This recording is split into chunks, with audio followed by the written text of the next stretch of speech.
Hey, welcome back to the Momentum Podcast. We are so thrilled you've been listening along. We've had incredible guests along with us each week. This week, I have a friend of mine, Ira Davis. Welcome to the house. I welcome myself to your house. Thanks so much for having me. Oh, man, I appreciate it. Thanks so much for being here, man. Hey, this is spontaneous, but I'm excited, man. There are no mistakes. Amen. Today, I want to ask you, what is leadership? So you're a chief dream maker. You're a person of influence. You have a video company. You've worked with NFL stars. You're a very talented and inspiring person. You coach a lot of individuals around the world. You have your weekly podcast. You have a heart that just delivers content. Your podcasts are inspiring from start to finish. A person like you that is influential across sectors, I think it's important to consider their why, but a question on this podcast that's leadership oriented. I want to ask you, what is leadership for Ira Davis? Yeah, man. Again, thank you for allowing me to be here on the show, man. I'm a huge fan of what you're doing and where you're headed. And so to be a part of this journey means the world to me. Man, you know, as the chief dream diver, which is the role and responsibility, not the title, but the responsibility that God has given me, it's kind of like a lifeguard. Wow. That's how I view it. Not a desk title or a title that goes on the front of the office. But what is leadership to me? Leadership to me is being able to rally the troops behind a dream and a purpose that's bigger than all of us, being able to rally the troops to move in the direction of the end result, but not in a selfish way, right? For me, I never want to work with people as a partner, as a teammate, as an employee that is not organically connected to the purpose and the dream at hand, right? And so that's one of like my prerequisites as a leader is I never want to pull somebody into my world selfishly to help me build my thing. Wow. It needs to be an intersection between what we've both been called to do in order for us to be in alignment, moving in the same direction. And so a leadership to me is being able to inspire people to step into the role that they were created for. And at the intersection of that, we will both fulfill the mandate on our lives. So hopefully that answers the question. So your definition of leadership has something more to do with intention. Absolutely. Like, what is the intention? If it's, okay, so I can influence and selfishly make more money, have more followers, that's not leadership. That's something else. Yeah. But if we can intersect in this way that helps us both be more human, that's leadership. Yeah. Well, listen, I think, was it Abraham Lincoln who said you can learn something from everybody? So I think we're all leaders in some way, shape, or form, but we must choose what kind of leader we are, right? My kids lead each other every day. It may not be the right thing or the right way, but it's still leadership. Wow. And so I think we have a personal choice to make in how we lead. Like, listen, I was a Marine, right? And there, you know, as a Marine, and for it was 8 or 9 years, right? 10 years. 10 years. 10 years. I was a Marine for 10 years. And so there's so many different leadership styles. But when you think about a Marine, you think of hardcore. I'm going to tell you what to do. Right. You're going to respond to what I say. And you're going to get it done because that's what we do. My style of leadership in the Marine Corps was so different because I chose to inspire rather than demand. Right. And when you inspire rather than demand because you can, people are willing to bend over backwards. Wow. To get the job or the mission done because they know you care. They know you value them. And so for me as a leader, I could lead by demanding or I can lead by inspiration. And I choose to do it the other way because if you lead by inspiration, even when people are not on the clock, they keep working because they are connected to the mission, to the purpose. So for me, I just choose. So John Maxwell, right, has in, I don't remember what book it was, but I mean, you have a lot of books on your shelf, so you probably have, I'm sure you have his book, but it says, right, he said leadership is influence. Simple as that. It's amoral. We can look at leaders in our nation or around the world, and you don't have to call them right or wrong. They're leaders and they're influencing. So is that an author you look to or a definition you would subscribe to? Well, first of all, I'm a huge fan of John Maxwell. Yeah. But I believe that is a great start. to a definition for leadership, but it's definitely not the end all be all. I think leadership results in influence. And that's a part of the equation. But after that, you have to pick a choice on how you want to influence. So you can't, I don't think for me, you can't stop at just leadership is influence. Yeah. Because there are choices to make after you decide who you want to influence and why. Because I imagine on that definition, and I've subscribed to that definition for quite a few years, and I've shifted it recently after some service in Mexico. But I imagine like if I flip someone off in traffic, right? It's not a habit, but you know, it could happen. Well, listen, you're telling on yourself right now. That's right. I mean, traffic's picking up. People are coming out of their hobbit lifestyle in quarantine. So, you know, if I flip someone off in traffic, and then they veer in front of me or they yell me out the window or something, I'm influencing them. But is that leadership? I don't know that I'm comfortable with the definition of leadership that says, hey, anyone that curses out their window or yells at their neighbor, turn the music down. Is that influence? Like, it's influence, but is that leadership? And to maybe unpack the little bit in Mexico at an orphanage, south of Ensenada, Mexico, I asked the group there to define leadership, and I was using the leadership as influence from an American author, right? And the response from the orphanage workers was guiar y inspirar, guide and inspire. After writing a bunch of words on the board, we kind of distilled it down to these two words, guide and inspire. So that's something that's shifting my perspectives, that I don't know which one comes first, if this like influence comes first, or is it guide and inspire leads to influence? But that's some things I'm working through. I'd be curious some of your response to that or critique of those ideas. Yeah, no, I love it. I think that adds to the amazing blend, the smoothie of what leadership is to guide and to inspire, to influence. And again, I think influence is the launching pad of leadership. It's the result of leadership. Somebody's going to follow you, whether good or bad. So you don't have a choice. Right. Every day we if we decide to leave a piece of trash on the side of the road, that is leadership. That's influence, because somebody's going to walk by and do the same thing that you did. Either they're going to leave it or they're going to pick it up, if they see you. There's something in psychology called the broken glass effect, that if you see broken glass in a neighborhood, there's more likely to be future crimes, because people say, oh, there's broken glass. Like, that means I can get away with it. Yeah. And I forget which, that's from an Adam Grant book. No, it's The Tipping Point.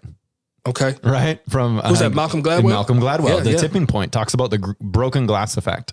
And I think it's just like you said, if I throw a piece of trash out the window, it means someone else is more likely to throw a piece of trash out the window. Yeah, absolutely. And that's influence. That's totally leadership. Totally. But I think what you learned at that orphanage, right? Guiding and inspiring is the next step. It's the next choice. Yeah. How do I want to influence? Right. And for me, I always like to inspire and then guide and then step back. Right. And so because I'm a visionary. Yeah. Right. And one of my You have multiple businesses. Listen, one of my gifts is transformational leadership. Yeah. And what does that mean? It means I can paint the picture of the future, of the vision so well that it gives you goosebumps and you sign up. Right. Yeah. But after I inspire you, now I must give you an example. We must move from inspiration to practical application. Yeah.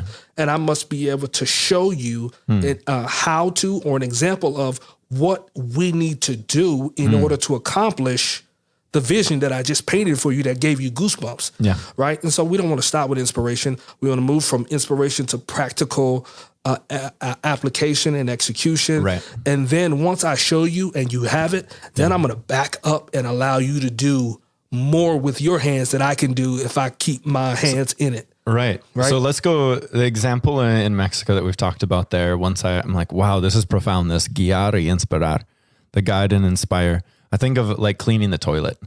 That I've worked at a Bible camp one summer, and anywhere you have to do these menial labor jobs and in our own homes. Right. So that you have two beautiful boys and they're leaders. You can tell, right? The way that the confidence they walk with.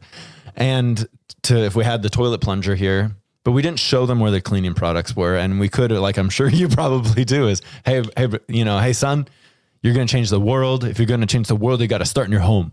that means no spots on the toilet. That's mean all these things, but you don't show them where the cleaning products are. You inspire, but then don't move to guiar to the guidance. So could you walk us through that process? So in the case of like cleaning a toilet, you said you prefer inspire. So your process would be with your sons is, hey, like this is the purpose. This is the why before you show them where the products are. Yeah, absolutely. And that exactly is my process. And I think that's probably one of my, if I had to rank my talents and skills, my capabilities, inspiration is probably number one or number two. Yeah. Because I don't do well with my hands. I'm not the dream builder. Yeah. Right. I'm the inspirer for people who build dreams. Right. And so if I'm dealing with my children, I'm going to show you the impact of what your actions will have now and in the future. And then I'm going to show you where the cleaning supplies are. I'm going to show you how to do it. And then I'm going to cheer for you so hard that you can clean the toilet I like that. better than I could have ever done it myself. So it's almost this like sandwich effect for you then, is this inspire, guide, inspire. That it Absolutely. it's like this guidance sandwich that the buns on either side are the I love inspire. that. And I appreciate that. Often I think of it as like AB, but it's ABA. And another example is I grew up on a farm, right? Driving tractors and working in the fields. My grandpa's really good at guiding.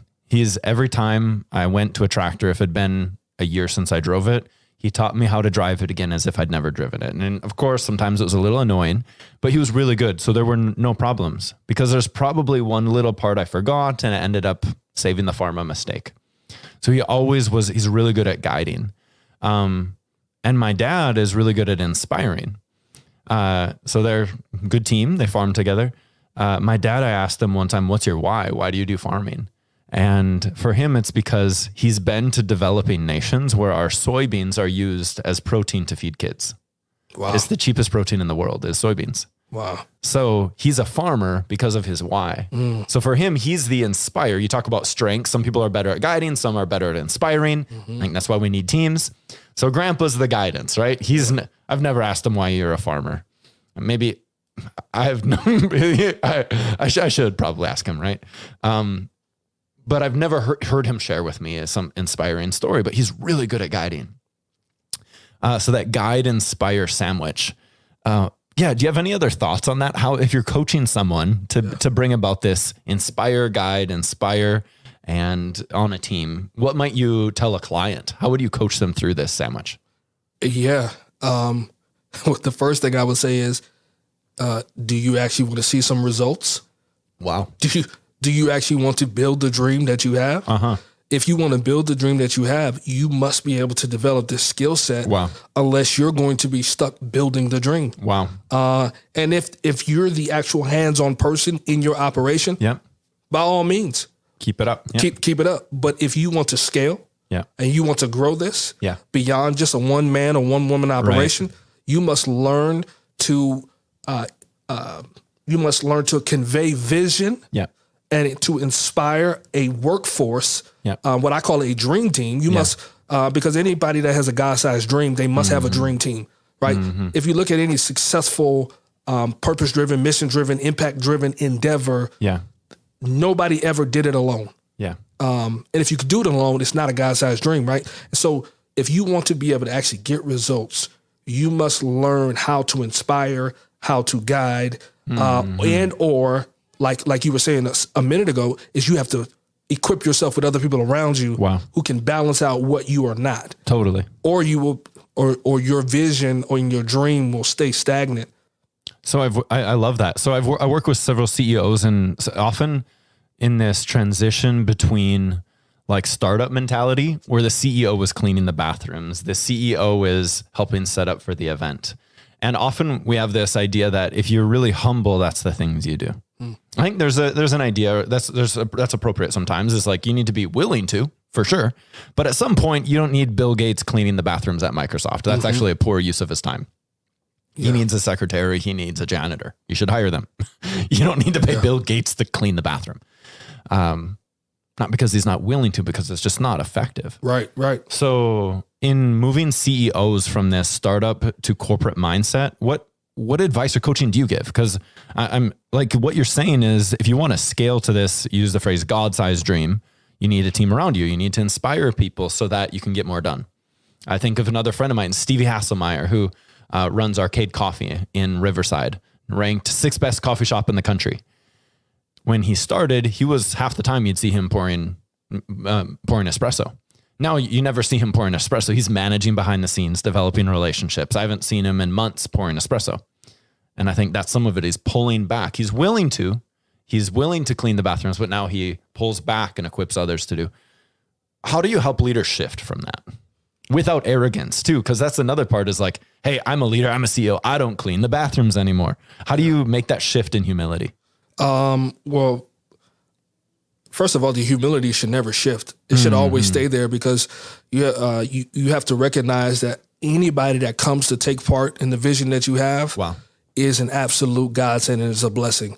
They don't have to be a part of this. I like that so much. So the humility should never go away. Wow. But here's what I would say is you have to understand that if you take your 2 hands out and replace it with 4 hands, 2 people, replace it with 10 hands, just simple math. You can accomplish more by staying in your special sauce, which is what you bring to the organization, than if you try to make the coffee, source the coffee, do the graphic design for the coffee shop. Sure. You know what I'm saying? Clean the bathroom.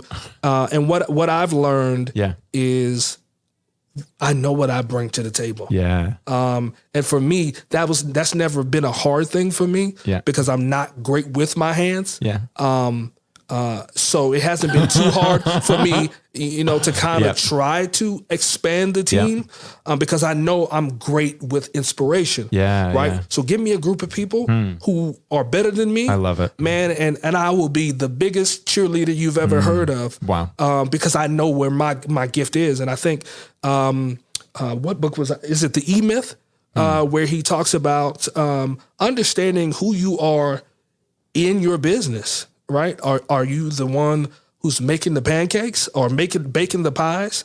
At some point, you won't have a business if you're still baking the pies, unless you know that is the best thing that you do to bring to the table. Right. If that's the case, then you need to hire a CEO, you need to hire a CMO, right? But if you're just baking the pies because you can't afford it, then bake the pies until you can afford it and back up into your zone of genius. Yes. But you have to know where your zone of genius is. And if it isn't that, and that's okay. That's okay. There's no one's more or less because of what they're doing. No, you just have to understand that everybody is not designed to be in the business or on the business. You just have to know where your zone is. Right. And get there, because your endeavor will grow exponentially if you stay in your place, right, and do your job. Let's lean into that humility question a little further. So, I think it's easy once our businesses and our success grows that we can afford people, right? That you can afford someone to do the cleaning, you can the marketing, etc.,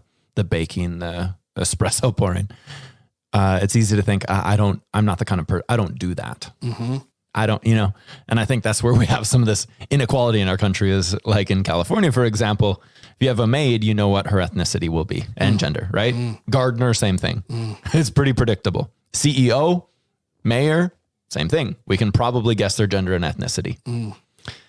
It's almost annoyingly predictable, right?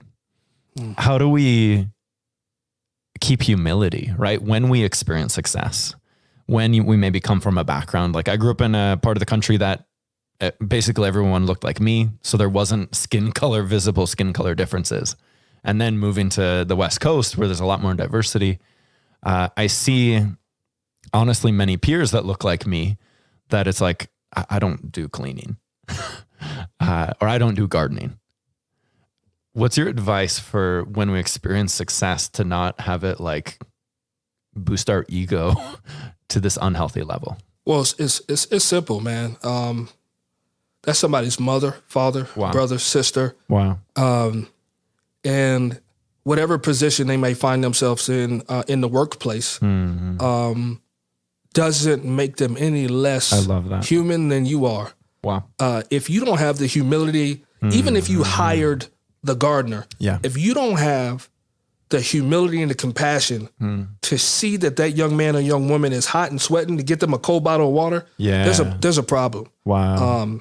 And I don't care if it's the CEO or the janitor. Yeah. You should treat everybody with the same level of respect. it. And this is something that I tell all the time in my production company. Yeah. When we're on set, I don't care, from the CEO to the janitor, we are all responsible love it. for an inspiration, transformational mindset.